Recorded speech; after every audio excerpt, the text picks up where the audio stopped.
Livro de Provérbios, no capítulo 25, do verso 1 ao verso 7, diz assim: São também estes provérbios de Salomão, os quais transcreveram os homens de Ezequias, rei de Judá. A glória de Deus é encobrida as coisas. A glória de Deus é encobrir as coisas, mas a glória dos reis é esquadrinhá-las. Como a altura dos céus e a profundeza da terra, assim o coração dos reis é insondável.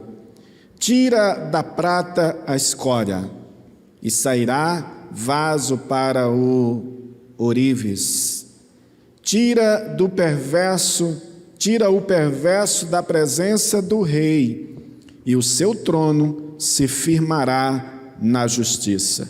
Não te glories na presença do rei, nem te ponhas no meio dos grandes, porque melhor é que te digam, sobe para aqui, do que seres humilhado diante dos príncipes.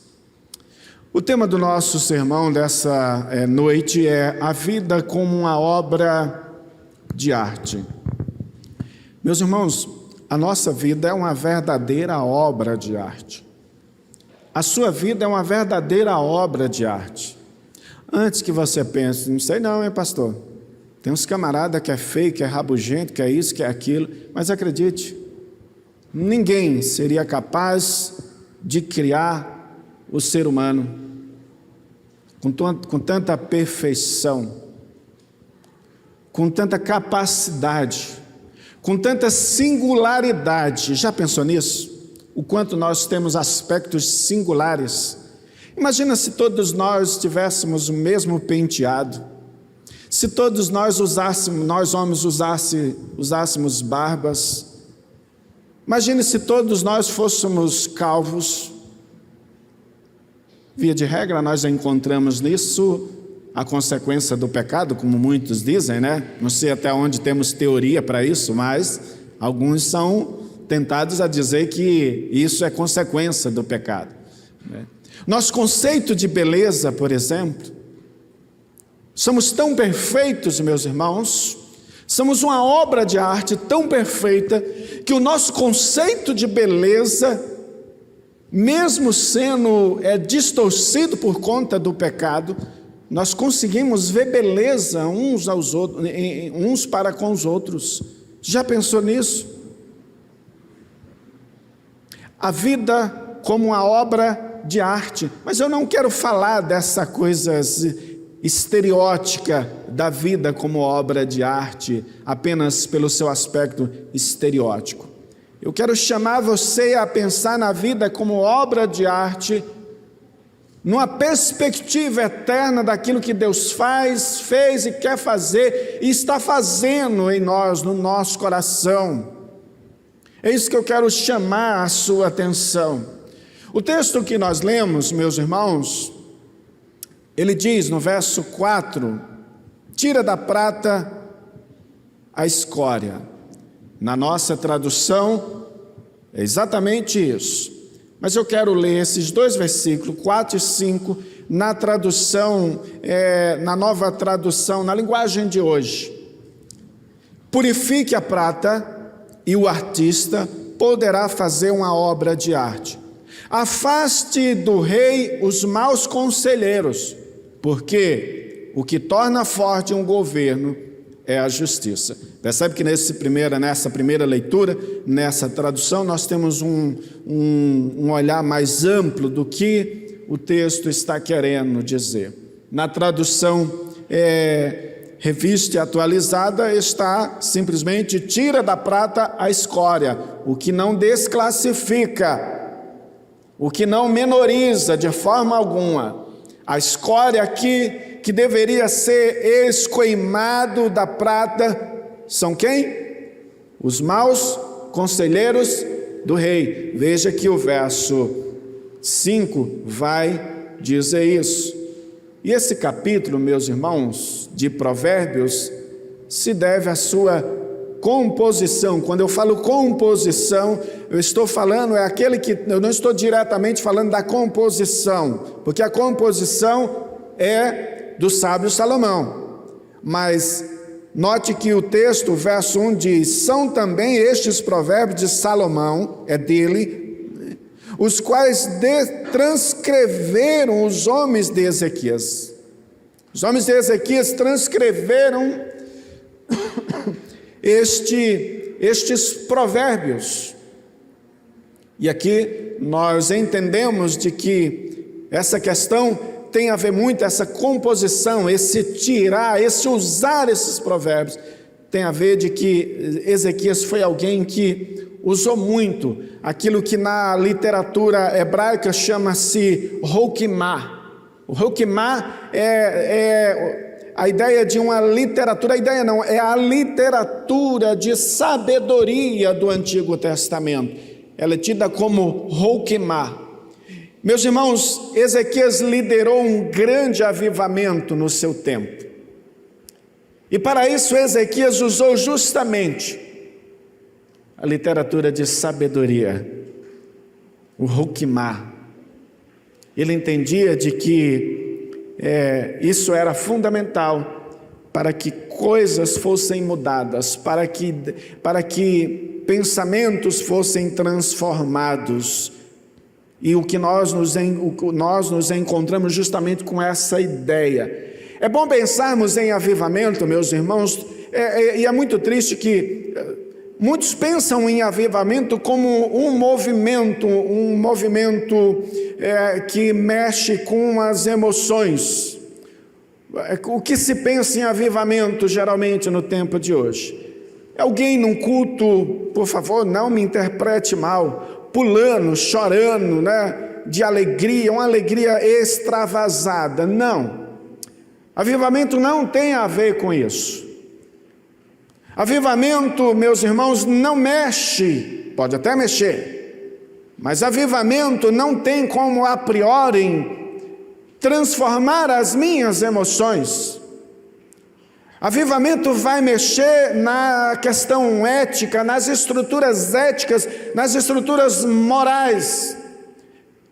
Avivamento vai transformar a nossa percepção equivocada de justiça, por exemplo. E note que o texto vai nos conduzir a isso, porque ele diz: retira os maus conselheiros e terás uma boa obra de arte. Avivamento mexe com o caráter, e o texto no qual nós lemos trata do caráter. Mas note, não trata do caráter do outro tão somente, trata do nosso caráter. Sempre que pensamos em avivamento, devemos fazer uma autoanálise da nossa vida e saber o que nos falta e o que tem sido transformado em nossas vidas, o que precisa ser mudado. Note que o Provérbios não é para o outro tão somente, mas é para o próprio rei. Capítulo 25, o verso 1,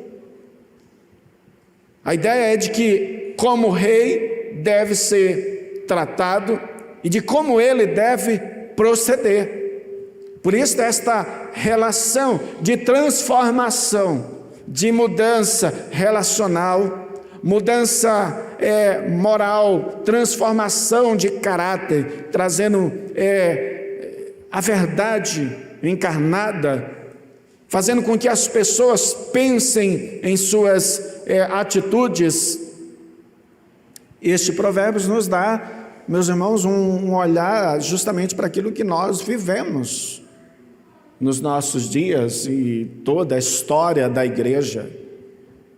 Quantos avivamentos, grandes avivamentos aconteceram na história da igreja, para que o rei proceda bem. Essa é a ideia. É preciso que os maus conselheiros sejam afastados, porque o que torna forte um governo, ele diz isso, chama-se justiça. Então Ezequias é alguém que não somente traça a ética para os outros, mas também para si próprio. E eu creio que aqui está a tarefa mais difícil nossa, não é? Que nós olhamos para o outro e às vezes nós esquecemos de nós. Olhamos para o outro e não enxergamos a nós mesmos. Por isso Ezequias se coloca dentro desse contexto. Ele é alguém que não está oferecendo para o outro, ele está oferecendo para ele também. Por isso, quando pensamos em transformação e mudança, nós devemos ter em mente de que Deus, na sua graça, Ele tem poder para transformar a esfera, seja ela qual for, a qual nós vivemos. Meus irmãos, eu não vou muito longe, eu não quero entrar nessa área, porque sempre nós somos tentados a falar coisas que nós pensamos, quando na verdade nem sempre é bom. Mas eu quero que você pense nas esferas que nós estamos vivendo em questão de sociedade. Quais são os parâmetros nossos quando nós olhamos para fora? O que você pensa ao olhar para a sociedade, ao olhar para a justiça, para a política, ao olhar para o ambiente social? O que você pensa? A pergunta é: quais são os olhos, as lentes pelas quais eu e você estamos vendo a sociedade?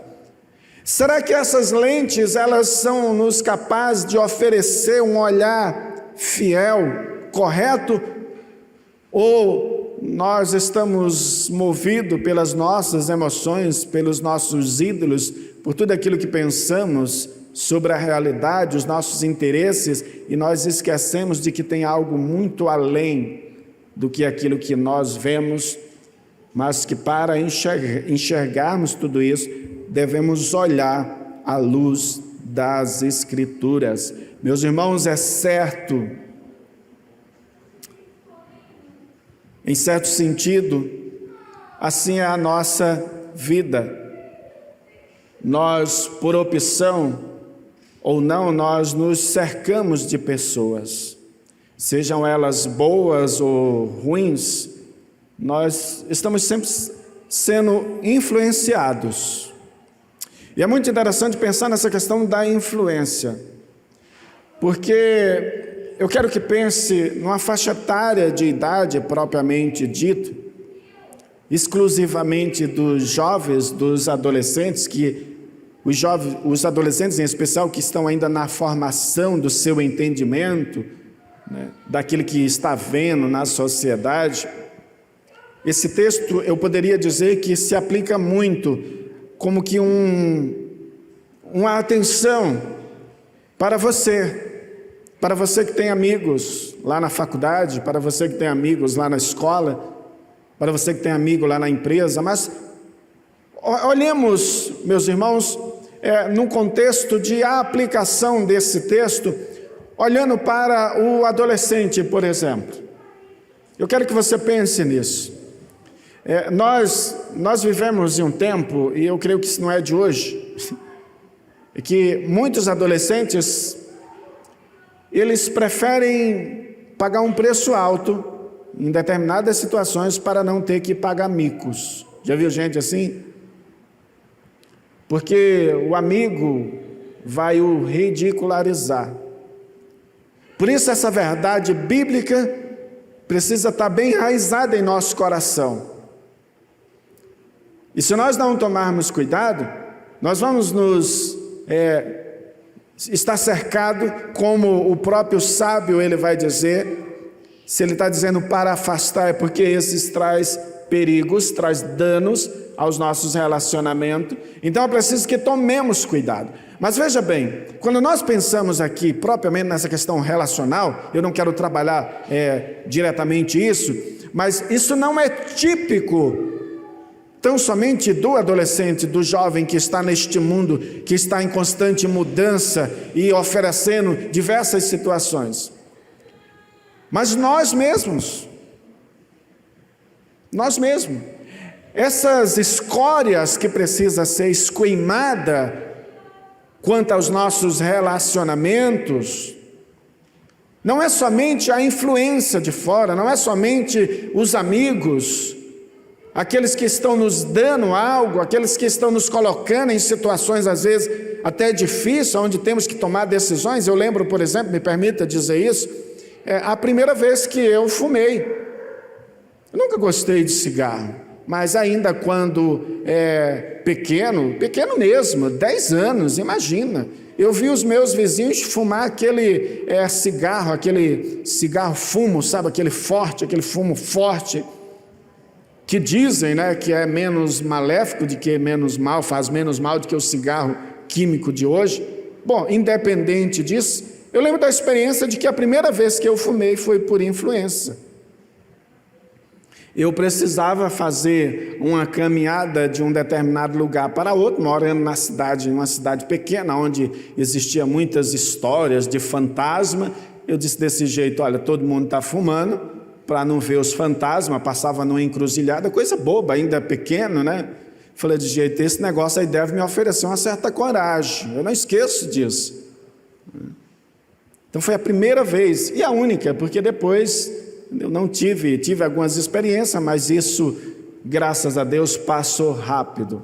Mas a influência, mas pense que as influências, essa escória que precisa ser esqueimada de nós, meus irmãos, não tem a ver tão somente com relacionamento, com aquilo que as pessoas oferecem, mas nossos desejos, nossos pensamentos, nossos pecados, sabe aqueles pecados mais ocultos, de estimação, que parece que nós gostamos de levar eles conosco, né?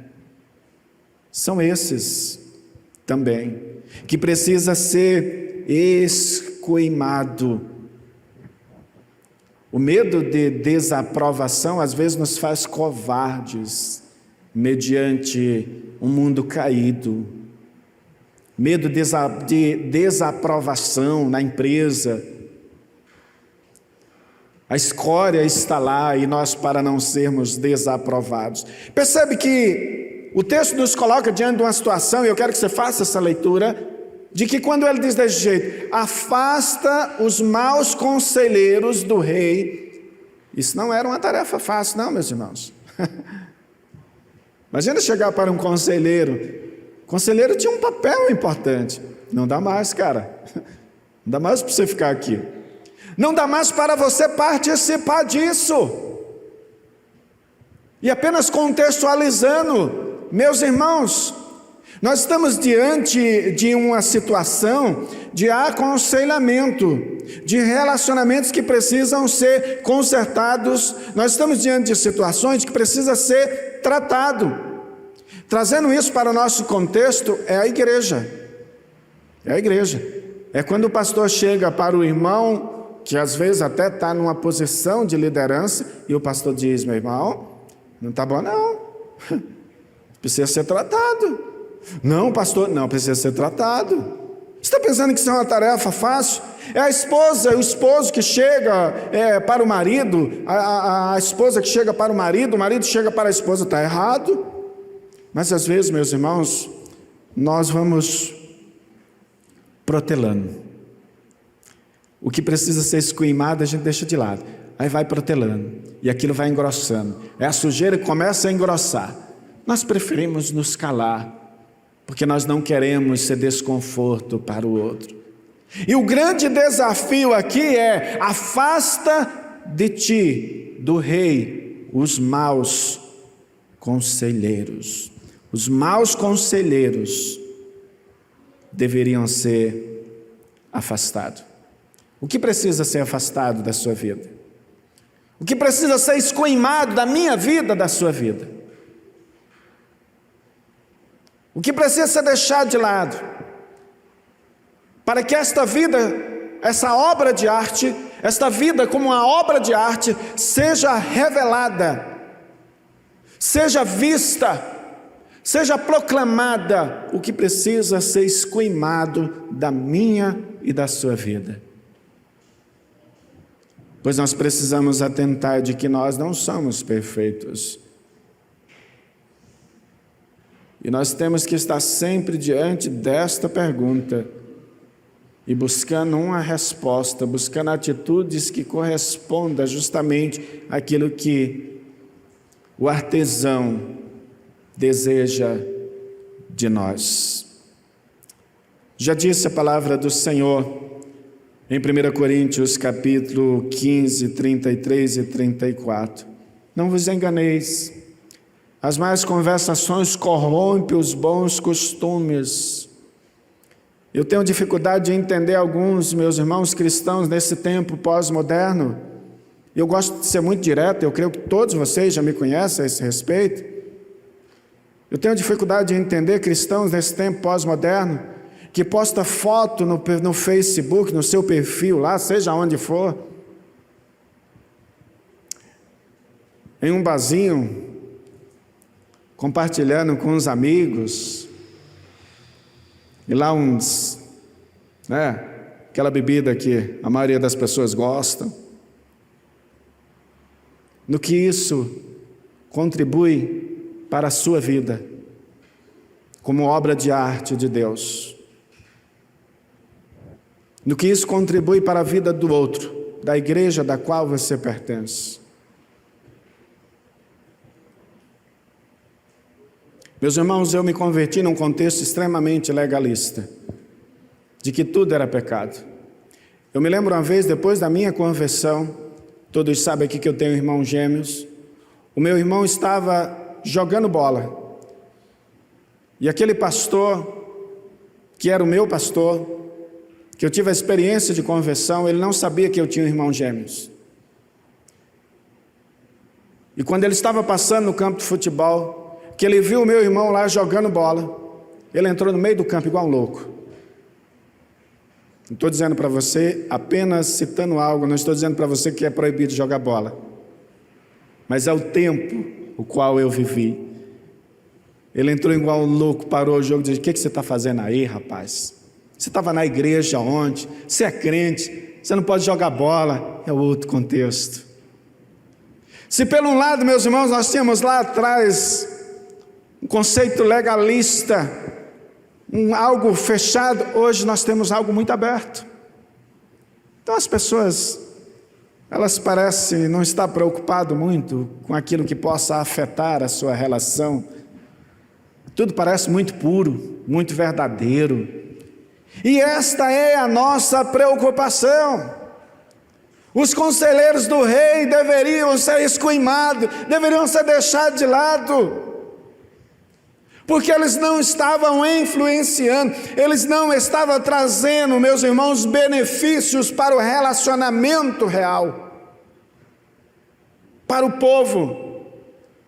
Se tem alguma coisa que não beneficia-nos como igreja do Senhor, na minha vida, eu tenho que esquilmar, eu tenho que deixar de lado, não é bom. Mas muitos não entendem isso. Meus irmãos, como prata nas mãos do artesão, a nossa vida é e pode ser uma verdadeira obra de arte, nas mãos desse Deus gracioso, desse artesão que nos fez. Ele diz: purifique a prata, e o artista poderá fazer uma obra de arte. Como é, pastor, então, que a nossa vida pode ser uma boa obra de arte? É simples. E aqui eu quero chamar a sua atenção para isso. Como a nossa vida pode ser uma boa obra de arte e revelar Cristo? Primeiro, nós precisamos ter uma consciência de que Deus pode trabalhar na nossa vida. Você precisa ter uma consciência de que Deus pode trabalhar na sua vida, mudar situações para a glória dEle. Então, somente para a glória dEle. Antes que você pense e tenha chegado até aqui dizendo no seu coração: eu sou prata, porque é isso que o texto está dizendo. Eu sou prata, que coisa maravilhosa. E é isso que muitos crentes pensam. Eu sou prata. Tem crentes que pensam assim. Nesse contexto, sim, você é prata. Mas eu quero, meus irmãos, de antemão te dizer, você é apenas prata. É apenas prata. Prata só tem valor, só tem utilidade quando está nas mãos do artesão. Note, você não é ouro, você é prata. Prata só tem utilidade quando está nas mãos do artesão. Se você pegar uma pedra de ouro, qualquer coisa de ouro, você pode ir ali na esquina, você vai vender tranquilo, todo mundo compra. Vai lá vender prata. Quem que é prata? Alguém que sabe trabalhar com prata. E alguém que vai comprar de você é para passar para frente se não entender do valor. Se não saber manipular, usar isso. Vai querer o quê? Para quê? Prata só tem valor, só é útil na mão do artesão. E Deus, meus irmãos, é o nosso artesão. Como prata que é a sua vida, só tem valor e significado quando entregue nas mãos de Deus, nas mãos do artesão, ou seja, o Senhor Jesus. Você não encontrará real significado para a sua vida enquanto não entender de que a sua vida pertence ao Senhor, de que ela só tem valor, só tem utilidade mediante nas mãos do Senhor. Significado para a sua vida encontra-se no Senhor. Não inverta as coisas. Você só tem significado, você só tem valor se estiver nas mãos desse artesão. Por isso a ideia de escória, por isso a ideia de separar, por isso a ideia de trabalhar. Você é apenas prata e Deus é o artesão da sua vida. Em nome de Jesus. Você precisa ter uma consciência disso. Que Deus pode trabalhar na sua vida. De que Deus pode transformar a sua vida.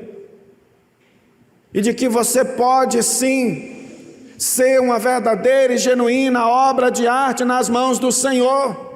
Pare de viver uma vida medíocre. Pare de sair por aí dizendo que você frequenta esta igreja quando você me aparece aqui uma vez a cada 3 meses. Isso não é cristianismo, onde eu nem sei o que está acontecendo com você. Pare com isso. Deus quer usar a sua vida. Chegou, meus irmãos, o tempo de escoimar as impurezas. Não dá para viver assim. Não dá para dizer que serve ao Senhor, que está sendo manipulado pelo Senhor, que está sendo trabalhado pelo Senhor, se eu continuo com a escória enraizada no meu coração. Você caminha para a desgraça. Isso não é cristianismo. Isso não é obra de arte. Isso pode ser qualquer coisa menos obra de arte. Deus quer usar a sua vida. Deus quer transformar o seu coração. Chegou o tempo de deixar os maus conselheiros. Chegou o tempo de escoimar a sujeira. Você precisa ter uma consciência que Deus transforma, que Deus cuida de você e que Deus deseja sim transformar, trabalhar na sua vida. Você é apenas prata e Deus é o artesão. Quando pensamos, meus irmãos, que alguns cristãos têm invertido essa ideia, nós pensamos que é exatamente isso. Alguns cristãos, meus irmãos, eles estão dentro nesse contexto de evangélico, de igreja, e eles olham para o Senhor como um certo tipo de serviçal. Eu estou precisando, então eu corro lá. Está tudo bem, não precisa. Tipo de serviçal. Deus não é o nosso serviçal. Ele é o artesão. Nós somos objetos nas mãos do Senhor. E Ele trabalha, Ele transforma os nossos corações. Meus irmãos, não são poucos cristãos que não entendem isso. Eles invertem este papel. Note o que diz livro de Isaías, no capítulo 29, verso 16. Vocês viram as coisas de cabeça para baixo. Eu quis trazer essa tradução na linguagem de hoje porque ela nos dá um olhar mais amplo. Vocês viram as coisas de cabeça para baixo. Isaías capítulo 29, verso 16. Como se fosse possível imaginar que o oleiro é igual ao barro. Aí ele diz: acaso o objeto formado pode dizer àquele que o formou, ele não me fez? Você pode dizer isso? Ele não me fez? E o vaso pode, meus irmãos, poderá dizer ao oleiro, ele nada sabe? Não. Isaías já tratava, meus irmãos, os profetas já tratavam esse problema. Sabe esse tempo que nós estamos vivendo? Que as pessoas colocam Deus como um serviçal. O profeta Isaías já trabalhava isso lá atrás.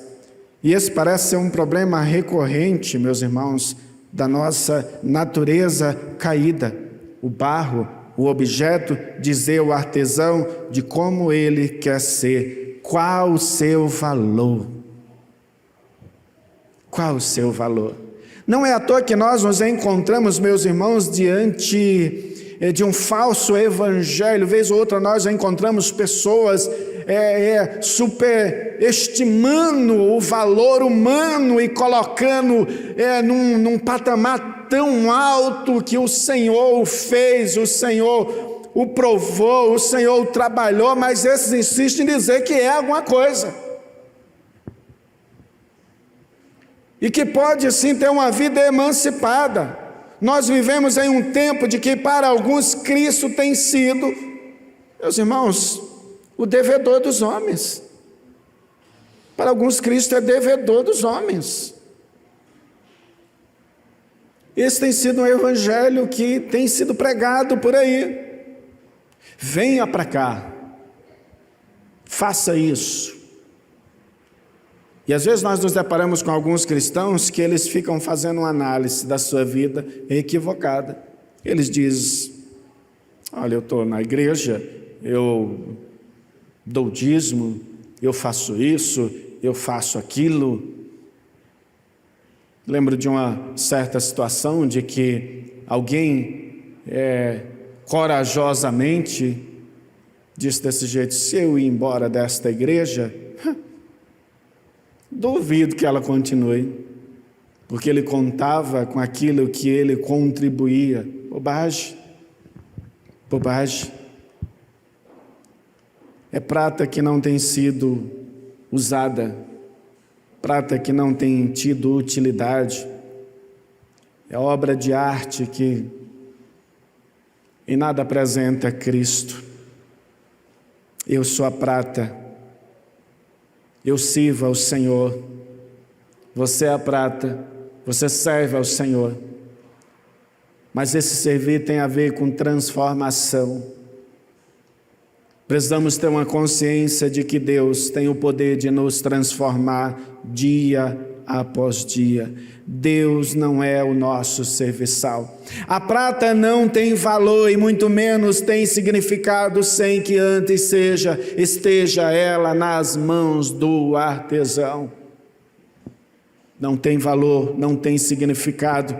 Como prata, a nossa vida não pode dar certo não pode ter beleza, não pode, meus irmãos, ser uma verdadeira obra de arte sem que a mesma esteja nas mãos do artesão. Em nome de Jesus, entrega a sua vida ao Senhor. Busque ter esta experiência. Diga: Senhor, eu quero ser uma obra de arte nas tuas mãos. Eu quero glorificar o teu nome. O que é uma obra de arte propriamente dito, meus irmãos? Quem aqui gosta de arte sabe do que eu estou falando. Eu estou falando daquelas artes que às vezes você olha, você fala: como que alguém tem coragem de comprar um negócio desse? Porque nós não entendemos nada de arte. Eu lembro que um tempo atrás houve um assalto e lá roubaram um quadro, uma pintura, não sei se alguém lembra disso. Meus irmãos, mostraram a figura lá. Eu encontraria aquilo ali no lixo e para mim não faria diferença alguma. Mas um valor absurdo, porque estava relacionado à identidade do seu autor. Percebe? Não se tratava do material em si, mas de quem fez esta obra de arte.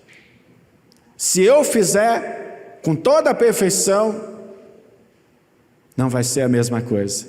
Mas acredite, se alguém que é conhecido, se o verdadeiro artista, ele fazer, ele é conhecido, tem outro valor. Porque não se trata, meus irmãos, apenas do fazer. Mas sempre que um artista faz uma boa obra, ele colocou algo dele ali, suas emoções, tudo aquilo que ele pensava, todo o seu projeto, aquilo que ele queria alcançar. E é por isso que as Escrituras dizem o quê? Que nós somos imagem e semelhança do Deus eterno. Você é obra de Deus. E como obra de Deus, como prata de Deus, você necessita ser trabalhado dia após dia por Ele, porque Ele quer transformar a sua vida, a sua realidade, mudar o seu conceito de muitas coisas que você tem tido, que eu tenho tido. Ele é o autor, é Ele que faz todas as coisas. Precisamos ter uma consciência de que Deus pode trabalhar na nossa vida. Em segundo lugar, meus irmãos,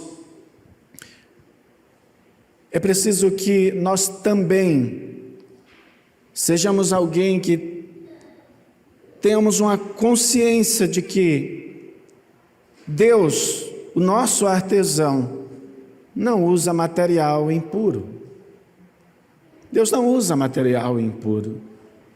Eu sei que você já deve estar pensando aí: pastor, mas eu sou pecador. Veja, em segundo lugar, você precisa ter uma consciência de que o artesão não usa material impuro. Purifique a prata. Aqui está a grande implicação: purificar, tirar a escória. Como artesão que Deus é, o mesmo deseja material limpo. E a expressão aqui para a escória significa nada mais, nada menos de que lixo, impureza. Aplicado, meus irmãos, ao contexto do capítulo 25 de Provérbios, indica alguém que está buscando se desviar dos maus conselheiros, quando assim entende que precisa ser limpo e de tudo aquilo que pode contaminar. A escória. Deus não usa material impuro. São as impurezas da prata que impede de ser usado pelo artesão. No capítulo 1 do profeta Isaías, no verso 22, diz: sua prata tornou-se escória, seu licor ficou aguado. E o texto de Isaías nos remete a um povo que outrora buscavam um viver que agradara a Deus, mas que agora a impureza, o lixo, a vida de pecado o descaracterizou totalmente deste conhecimento, desta vida, dessa transformação, dessa vida relacional com o seu Criador. Como prata, por conta da impureza, perdeu-se o brilho, perdeu-se o sabor. Muitos cristãos estavam assim.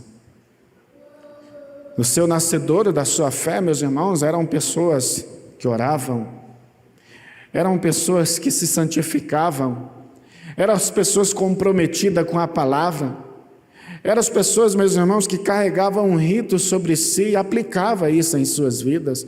Meus irmãos, nós precisamos atentar para aquilo que está sendo escória na nossa vida. Eu compartilhava com os irmãos aqui hoje pela manhã. Há momentos da nossa vida que a gente precisa tomar algumas atitudes. E lá em casa, meus irmãos, e por favor, eu não quero expor aqui a minha família, apenas dando uma ideia para você. Eu percebi que algumas coisas precisam mudar. Então, certo dia eu acordei, eu disse, eu vou criar um estatuto da família Salles. Lá em casa tem um estatuto agora, sabia disso?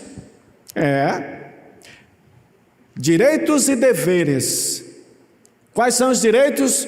Os direitos são: você tem direito à comida, você tem direito a dormir, você tem direito a isso, aquilo. Agora chegou os deveres.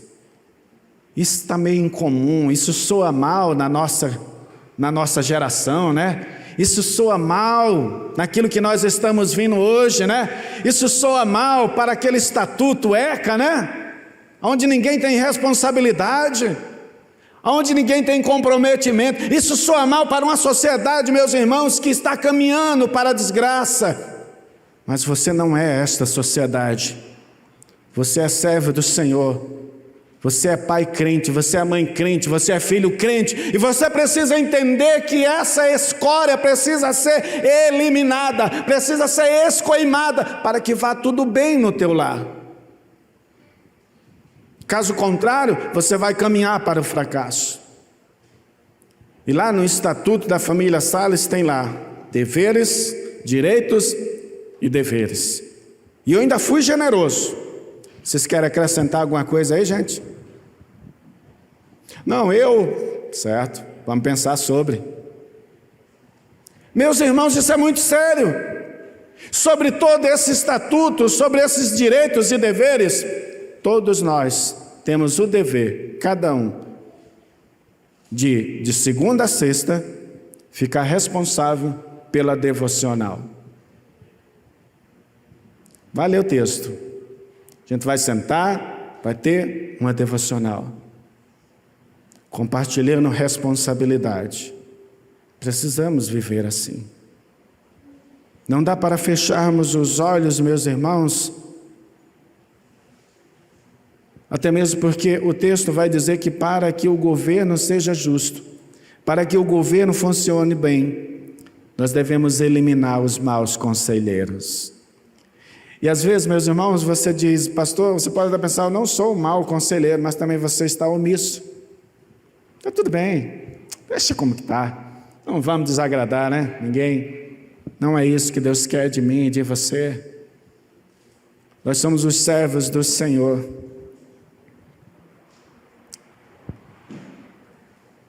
Pensamos, e talvez a sua pergunta seja, como isso é possível sendo nós pecadores? Eu digo que isso nada mais é que graça. É a graça de Deus. Fazemos tudo isso pela graça de Deus. O texto está dizendo para purificar a prata. A melhor tradução é: põe-se para ele purificar. A ideia não é um esforço meramente humano. Porque note, tudo aquilo que nós, meus irmãos, propomos como grupo, precisa ser aperfeiçoado. E sabemos que nem sempre as coisas ocorrem perfeitamente. Mas são desafios que precisam ser considerados. Como purificar a prata? Pastor, como purificar? Como ser uma boa obra de arte? Eu não consigo, pastor, eu sou pecador. Mas a ideia não é essa. A ideia é: ponha-se a purificar-se. Ponha-se na mão do artesão. Dependa dele, busque nele, reconhecendo de que você é prata impura, que precisa ser purificada, que precisa ser trabalhada. A purificação da prata só é possível mediante a graça do artesão. E Deus, acredite, Ele é gracioso para comigo e para com você. Pastor, eu estou vivendo um turbilhão de situações na minha casa, o meu casamento está indo embora. Ponha-se na mão do artesão, o seu casamento é algo de Deus para a sua vida. Pastor, eu estou perdendo os meus filhos. Ponha-se na mão do Senhor, Ele tem poder de tirar esta escória, de purificar a sua vida. Mas em nome de Jesus, não viva com o lixo, não viva com a escória e ache isso normal. Não olhe para o seu filho rebelde e diga desse jeito: isso é da idade. Não, isso não é da idade. Seja corajoso bastante, ponha-se na mão do artesão e diga: Senhor, trabalha, mesmo que isso seja dolorido, trabalha, Senhor, trabalha, Senhor. Sabe qual que é o nosso problema dos nossos tempos, meus irmãos?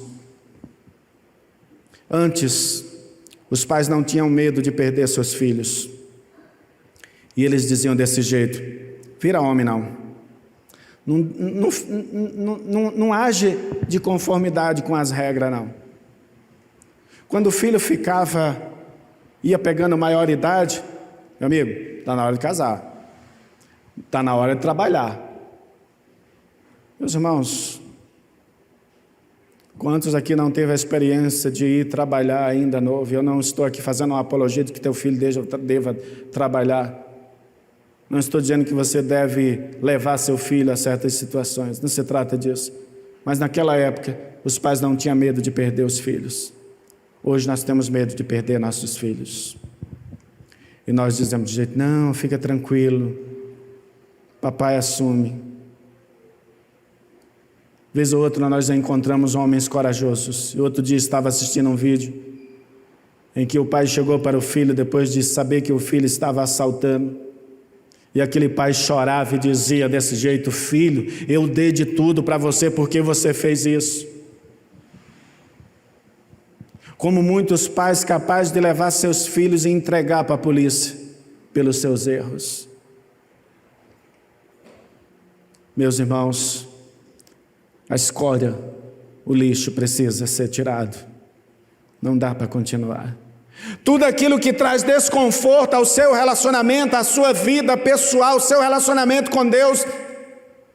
Se você é prata e precisa e deseja ser trabalhado e sabe que Deus tem poder para isso, você precisa, em nome de Jesus, dizer: Senhor, me ajuda. Tu és o meu artesão, Tu és o Senhor da minha vida. Tira a escória da minha vida. A purificação da prata só é possível mediante a graça. Por isso João vai dizer, 1 João capítulo 1, verso 9 e 10. Se confessarmos os nossos pecados, Ele é fiel e justo para nos perdoar os pecados e nos purificar de toda a injustiça. Se dissermos, todavia, que não temos cometido pecado, fazemos-nos mentirosos e a sua palavra não está em nós. Purifique a prata, recorra ao artesão, seja uma obra de arte que glorifique a Deus com a sua vida. Tenha uma vida útil, tenha uma vida de produtividade, seja uma obra de arte nas mãos do artesão. Deus quer usar a sua vida, Deus quer abençoar a sua família, Deus quer usar os seus filhos, Deus quer fazer tudo isso, porque Ele é o autor da vida, Ele é o artesão. Em nome de Jesus, não se perca, não continue com tudo aquilo que tem atrapalhado a sua vida familiar. Você é prata, mas você só tem valor e significado diante do artesão. Em nome de Jesus, diga: Senhor, vem me usar. Vem me usar como pai, vem me usar como filho, vem me ajudar a ser bênção no contexto do qual eu vivo. Vem trabalhar o meu coração. Tire a escória da prata Tire tudo aquilo que tem atrapalhado o seu relacionamento, o seu crescimento como servo do Senhor, como membro desta igreja, como família, como chefe de família, como filho. Tire a escória. E eu quero concluir fazendo algumas considerações. Não se permita uma vida de pecado e assim deixar de ser a obra de arte nas mãos de Deus para a sua família, para a sua igreja, seja qual for o contexto que você esteja vivendo. Caso não tenha encontrado força para isso, confie na graça do Senhor. Confie na misericórdia do Senhor. Ele pode fazer isso. Esse artesão é poderoso. Ele pode e Ele quer fazer isso na sua vida. Deus quer mudar a nossa vida, meus irmãos. Deus quer mudar a nossa história. Deus quer nos usar para a glória dEle, em nome de Jesus. Vivam a vida como uma verdadeira obra de arte que Deus quer para a sua vida. Deus os abençoe, em nome de Jesus.